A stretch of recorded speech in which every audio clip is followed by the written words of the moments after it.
제가 방송 시작하기 바로 전에 들었던 얘기가 있어요. 국회에서 새로운 여야 양당 원내대표가 첫 회동을 하는데, 이번에 원내대표가 주호영 원내대표가 당선이 됐죠. 주호영이 이제 처음으로 시동을 겁니다. 첫 회동에서 오는 20일날 20대 국회 마지막 국회에서 제주 4.3 특별법, 그리고 과거사법, 예술인 고용보험법, 이것들을 통과시켜 주기로 합의를 했다고 합니다. 주호영 원내대표가 제주 4.3 특별법, 과거사법, 예술인 고용보험법, 이런 것을 통과시켜 주기로 했다. 너무나 무력합니다. 너무나 무력해요. 뭐 하나 막는 게 없어. 미래통합당은 언제부턴가. 정부가 주장만 하면 야당은 그게 무슨 일이 됐든지 간에, 역사 문제가 됐던, 뭐 돈이 많이 드는 것이든 부채를 만들든 말든 아랑곳하지 않고 다 들어주고 있습니다. 다. 뭐 하나 막지도 못하고. 참 제가 오늘 또 이걸 보면서 야당은 왜 있나, 있으나 마나다, 이런 느낌이 들었습니다. 정부가 돈 퍼준다. 선거 때도 정부가 돈 퍼주겠다. 문재인 민주당 우리가 돈 퍼줘야 돼. 열심히 꼬셔야 돼. 돈을 퍼줘갖고. 그때 미래통합당은 어떻게 했죠? 막을 생각이 없어. 오히려 아니 문재인 정부 100만 원으로 되겠어? 200만 원은 줘야지. 이렇게 말하면서 더 퍼줘야지. 지금 문재인 정부 100만 원 갖다 되겠어? 국민들이 힘들어 죽겠는데 200만 원씩 줘. 200만 원씩. 이렇게 했어요. 선거 때. 이렇게 하면서 오히려 황교안과 당 지도부가 문재인 정부의 포퓰리즘에 정당성을 부여해 줬습니다. 오히려. 그렇게 해서 또 총선을 말아먹었죠. 근데 지금 주호영 원내대표 첫 스타트부터 지금 또 야당의 모습을 전혀 보여주지 못하고 있다. 네, 지금 은하수님이 머지않아서 6.25 특별법도 만들어줄 것 같다, 이렇게 말씀을 하시네요. 네, 윤영원님, 북진님 오셨네요. 반갑습니다. 정말 지금 가뜩이나 대한민국이 자유경화되어 있고, 특히 한국 연예계, 예술계, 문화계 이런 데가 완전히 지금 자유경화되어 있다고 우리는 알고 있지 않습니까? 앞으로는 이런 법들이 통과되면 앞으로는 더 이 문화계, 예술계, 연예계 이런 쪽이 더 이제 친민주당, 친좌파색이 더 드리워질 것 같습니다. 더욱 심해질 것 같습니다. 야당은 이번에도 양보만 하고 막지도 못하고 얻어내는 게 하나도 없습니다. 지금 참 제가 며칠 전에 주호영 의원 뭐 5선의 TK 지역에서 계속해서 중진을 꿰차고 있는 이런 주호영, 뭐 협상력도 좀 있을 것 같고, 그래도 날로 TK에서 5선 먹은 거 아닐 거니까 뭔가 능력이 있지 않겠냐, 이렇게 조금의 기대를 보냈는데 이제 막 스타트를 끊었기 때문에 벌써부터 뭐 결론을 내릴 단계는 아니겠지만 시작은 별로 좋지 않습니다. 지금 주호영 시작은 별로 좋아 보이지 않습니다. 참 안타까운 하루하루가 지나가고 있습니다. 네, 진실은 언제나 하나님, 풍경소리님, 이석향님, 네, 반갑습니다.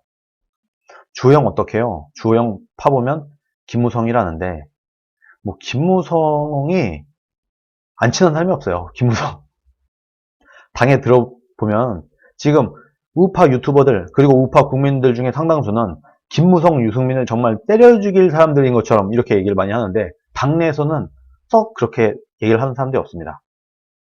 뭐 다 이유는 있어요. 특히 김무성 같은 경우는 별명이 무성대장이죠. 무성대장, 무성이 대장, 무대라고 하지 않습니까? 무대. 김무성 별명이. 왜 김무성이 무대가 됐냐? 김무성은 일단 딴 건 모르겠는데 의리가 있대요. 의리가 있다, 확실히. 그리고 이 의리를 뭘 말하냐? 김무성한테 뭔가를 하면은 그만큼 100% 다 돌려준다. 이거는 확실하다. 계산은 확실하다. 김무성은 먹고 버리고 쓰고 치우고 이런 게 없는 사람이라는 겁니다. 노력을 하면 그만한 보상을 반드시 해준다. 어떻게든 해준다. 김무성은. 그러다 보니까 무성대장이라는 별명까지 얻었다고 합니다. 당 내에서는 평이 그렇게 나쁘지는 않습니다. 근데 뭐 김무성, 원재가 있죠. 원재라고 할 수 있는 게 있는데 제가 뒤에서 말씀을 드리겠지만 당내 분위기에서 뭐 김무성을 배척을 하고 배제를 하고 이런 거는 거의 보기 어렵습니다. 다 이유가 있어요. 네, 홍인걸님 오셨네요. 홍미소님, 네, 반갑습니다. 지금 주호영이 굉장히 좀 씁쓸한 첫 스타트를 끊었습니다. 그런데 이 와중에도 계속해서 뭔가가 쏟아지고 있어요. 우리나라에서는.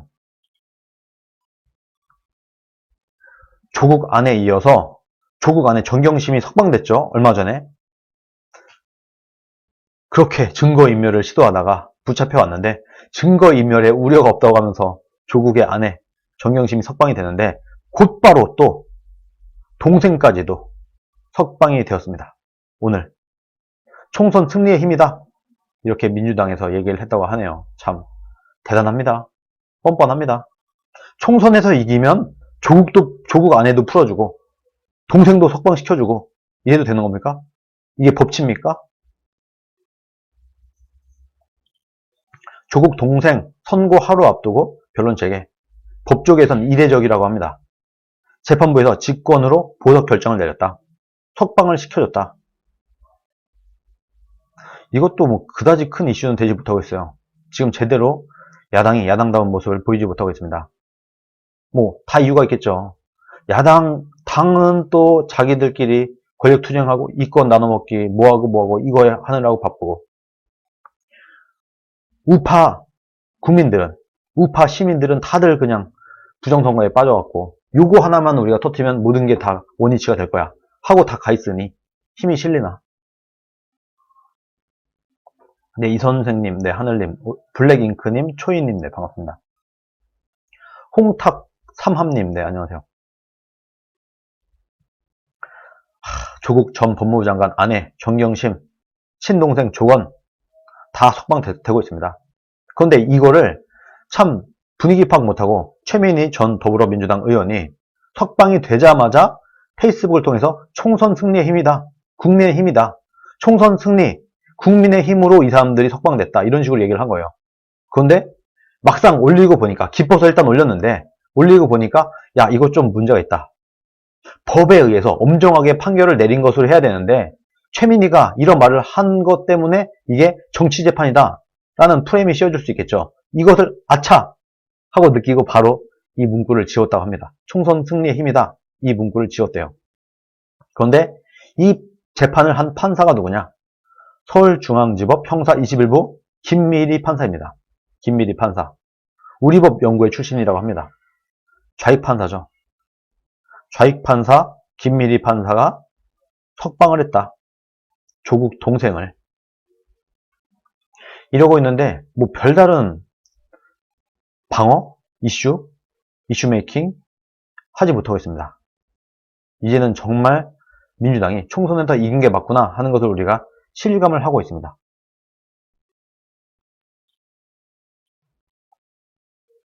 자, 홍남기 공공부문에서 일자리 156만 개를 만들겠다. 야, 통이 큽니다. 민주당 이제 총선에서 이겼으니까 우리가 돈을 퍼부어갖고 156만 개라는 어마어마한 일자리를 만들겠다. 근데 제가 전에도 한번 말씀을 드린 적이 있는데 공공부문 세금을 써서 일자리를 하나를 만들면 민간에서는 1.5개의 일자리가 사라집니다. 그러면은 156만 개를 만든다고 했으니까 수치상으로 대충 때려봤을 때 한 30만 개? 이 정도의 일자리가 사라질 것으로 예측이 됩니다. 그렇게 되겠죠. 200만 개 이상의 일자리가 사라질 것이다. 문재인 정부 돈을 쏟아부어갖고 156만 개라는 어마어마한 일자리를 만들 거다.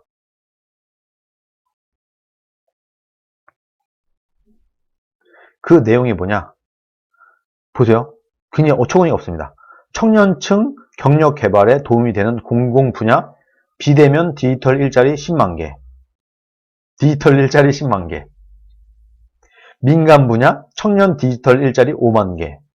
청년 이름이 되게 웃겨요. 1경험 일자리 5만 개. 1을 경험해보는 일자리. 그냥 하나같이 다 생산성이라고는 찾아볼 수도 없는 일자리들이에요. 그냥 국민들한테 그냥 돈 나눠주기 뭐하니까 뭔가 일을 억지로 하나 만들어. 전혀 생산성이 없는 하나만한 일자리를 156만 개를 만들어갖고 국민들한테 돈을 퍼부어주겠다. 취약계층 일자리 30만 개, 중소중견기업 채용보조금 5만 명 등 해서 무지막지하게 계속해서 돈을 쏟아부겠다. 이렇게 얘기를 하고 있습니다. 베스트 글 잠깐 볼까요? 세금 좀 그만 뿌려라. 이명박한테 가갖고 정중하게 도와달라고 하는 게 더 빠르겠다. 공무원만 늘리겠다는 거냐? 또 공무원. 신호등마다 또 4명씩 세워놓으려고 하냐? 진짜 머리가 안 돌아간다. 기업을 살리는 방향으로 나가야지. 기업이 고용을 하지. 언제까지 세금으로 때려 부을 거냐? 이렇게 얘기를 하고 있습니다. 이렇게 계속해서 똥볼을 차고 있어요. 민주당은. 그런데 156만 개의 일자리를 민주당이 왜 자꾸 이렇게 만들려고 할까요? 오보까지 해가면서까지도. 돈을 쏟아 부어가면서. 만약에 이 156만 개의 일자리에 선택이 된 국민이 있을 거 아니겠습니까? 그게 노인이 됐든 젊은 사람이 됐든, 예를 들어서 나는 집에서 놀고 있었어. 난 백수야. 근데 국가가 나한테 일자리를 어쨌든 부여해줬어. 국가의 세금으로 나한테 일자리를 줬어. 그럼 내가 거기에 취업이 돼갖고 몇 달이라도 뭔가 국가에 돈을 받고 일을 하겠죠. 일 같지도 않은 일이겠지만 뭔가 하겠죠. 그러면 이 사람들은 어쨌든 간에 이 정부한테 받은 돈이 있게 되는 거예요. 고마워하게 됩니다. 요거요. 요걸 노리는 겁니다. 자신들 지지층 확보. 왜 이런 일을 하느냐? 뭔가 하긴 해야 돼. 지금 일자리가 없다고 난리고 하니까 문재인이나 민주당이 볼 때도 우리가 뭔가를 하긴 해야 되겠어 하는 압박을 받습니다. 그런데 일자리를 만들 능력은 없어요. 일자리가 뭔지도 몰라. 개념도 없어. 기업이 뭔지. 이 사람들은 기업을 싫어합니다. 기업을 살려주기 싫어. 근데 뭔가 일자리를 만들어야 되겠어. 그러니까 기껏해서 머릿속에서 나오는 것들은 세금을 쏟아부어갖고 공무원 왕창 무지막지하게 늘리는 거 말고는 할 수 있는 게 없는 겁니다. 그러니까 뭔가 하긴 해야 되는데 뭘 할 수 있을까 쭉 보다 보니까 에이 뭐 우리가 할 수 있는 게 뭐 있겠어. 그냥 열심히 공무원 공공 일자리 늘리지 뭐. 왜? 워낙에 공공 좋아하는 사람들 아닙니까 이 사람들. 우리가 이런 거 공공 공익 이런 거 좋아하는 사람들 아무리 머리를 써봤자 요거밖에 안 나옵니다. 그리고 또 하나 여기에서 돈을 가져간 사람들이 일자리를 얻어서 국가의 세금을 가져가는 그 사람들이 현 정부를 그렇다면 지지하게 될 것이다. 실제로 이 돈을 받은 사람들 상당수가 그렇게 됩니다. 실제로 나는 집에서 그냥 백수였어. 근데 국가가 나를 채용해줬어. 몇 달이지만 한 달에 얼마씩 줘가면서 막상 일을 해보니까 일도 되게 편해. 별로 힘든 일도 아니야. 그런 일을 하는데 국가가 막 나한테 돈을 줘. 얼마나 고마워요. 그러니까 현 정부를 지지하게 된다. 실제로 그렇게 된다. 이것들을 노리고 문재인 정부는 이렇게 계속해서 일자리를 쏟아 부어내고 있는 겁니다. 지금. 그런데 우리 국민들이 이걸 잘 알아야 돼요. 이 모든 일자리는 현재 우리 세금과 플러스 후대의 빚입니다. 심지어 이 모든 일자리에 대한 비용들은요. 우리가 다 내는 것도 아니에요. 결국에 이 젊은 세대, 저보다도 더 어릴 수도 있는 사람들, 이런 사람들이 다 미래 갚아야 될 돈입니다. 지금 열심히 빚을 내갖고 지금 먹고 살기 힘들잖아 우리. 지금 먹고 살기 힘드니까 지금 빚을 내갖고 일단 쓰지 뭐. 지금 이 짓을 하고 있습니다. 그러면 코로나 여파가 끝난 다음에 더 일자리가 없을 것이고 더 답이 안 나올 거예요. 우리나라 경제는. 그땐 어떡하죠? 그땐 빚도 더 이상 낼 수 없는데 정말 지금은 그래도 빚이라도 내서 뭐라도 할 수 있는 거 아니겠습니까? 지금은 그나마. 그러면 이때는 뭔가 대한민국의 미래의 먹거리를 만들 수 있을 만한 곳으로 투자를 해야 됩니다. 그런데 이런 생각은 아예 없어. 능력도 없고 그냥 무조건 돈 퍼붓기만 하는 거예요. 아무 생각 없이. 그런데 정말 놀랍게도 문재인 정권의 지지율은 올라갑니다. 돈을 뿌리면 원래 그래요. 원래 그래요. 돈을 아끼고 아껴 쓰고 아끼고 막 이렇게 하잖아요. 정부가. 그러면 국민들 싫어합니다. 이게 원래 그래요. 안 되는 나라는 다 이유가 있습니다. 박근혜 정부 왜 인기가 없었냐? 박근혜 정부 왜 탄핵됐냐? 돈을 아꼈어. 사람들한테 뿌리질 않아. 돈을 오히려 끌어모아. 야, 박근혜 때는 이렇게 했어요. 우리가 곧 통일이 될지도 몰라.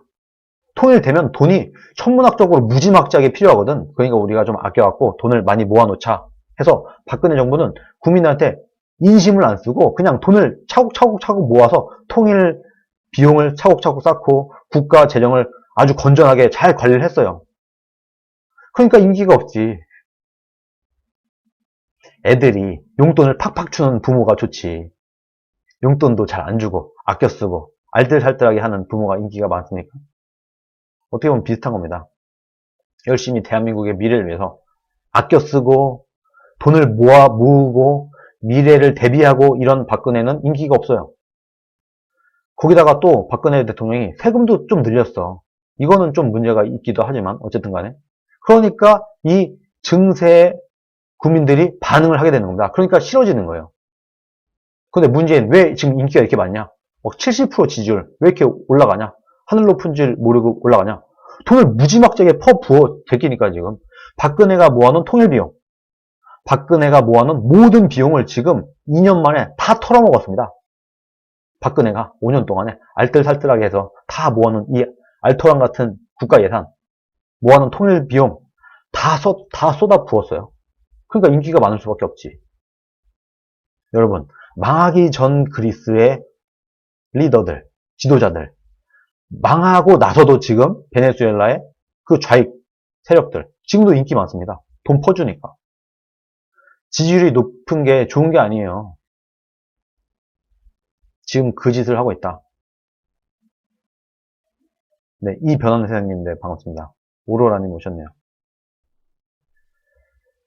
이런 상황에서 또 엄청난 게 하나 터졌습니다. 엄청 큰 한 건이 터졌는데 놀랍게도 전혀 이슈가 되지 않고 있어요. 혹시 여러분 이 기사 보셨나요? 저 이 기사 보고 깜짝 놀랐는데 미국 내 김대중 전 대통령의 비자금이 13억 5천만 달러라고 밝혀졌습니다. 13억 5천만 달러. 한화로 한국 돈으로 약 1조 6,500억 원. 김대중의 비자금. 이 돈 어디서 났을까요? 당연히 김대중이 대통령일 때 빼돌린 돈이겠죠. IMF다, 우리 금모으기 운동 해야 된다 하고 온갖 짓을 해갖고 국민들이 그때 당시에 김대중 시절에 알뜰살뜰하게 해서 국민들이 금모으기 유도하고 막 이러면서 어떻게든 경제를 살리려고 온갖 노력을 했어요. 그때 김대중은 1조 6,500억 원을 빼돌렸다. 비자금으로. 이것이 지금 밝혀졌습니다. 미국 국세청이 김대중 비자금으로 추정되는 금액을 파악해서 국정원에 보고를 했습니다. 지금 미국 당국은 대형 사건이다. 당연히 엄청나게 초대형 스캔들이죠. 한국의 대통령이 밝혀진 것만 1조 6,500억 원이에요. 미국에만 있을까요? 이 비자금이? 여러분, 미국에만 있을까요? 다른 나라 없을까요? 우리가 밝혀진 게 이 정도면요, 그냥 몇 조 해먹었다고 봐야 되지 않겠습니까? 아직 확실한 것만 1조 6,500억. 야, 정말 클래스가 다릅니다. 클래스가. 좀 전에 봤죠? 156만 개 일자리 만든다. 돈을 부어갖고.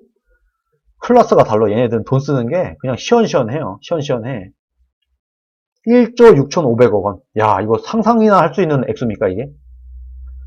한 방에 재벌 냈다, 김대중은. 대통령 한 방 하니까, 대통령 한 번 딱 하니까 그냥 완전 재벌가가 됐어요. 김대중. 미국도 대형 사건이다. 중대하게 받아들이고 있는데, 대한민국은 조용합니다. 이 엄청난 사건에 대해서. 지금 이게 펜앤마이크에서 나온 기사거든요. 월간 조선에서 추적을 한 겁니다. 월간 조선이 팩트 체크도 안 하고 이런 기사를 냈겠습니까? 이런 엄청난 스캔들을 문재인 정권에서. 이건 사실이라고 봐야 되겠죠.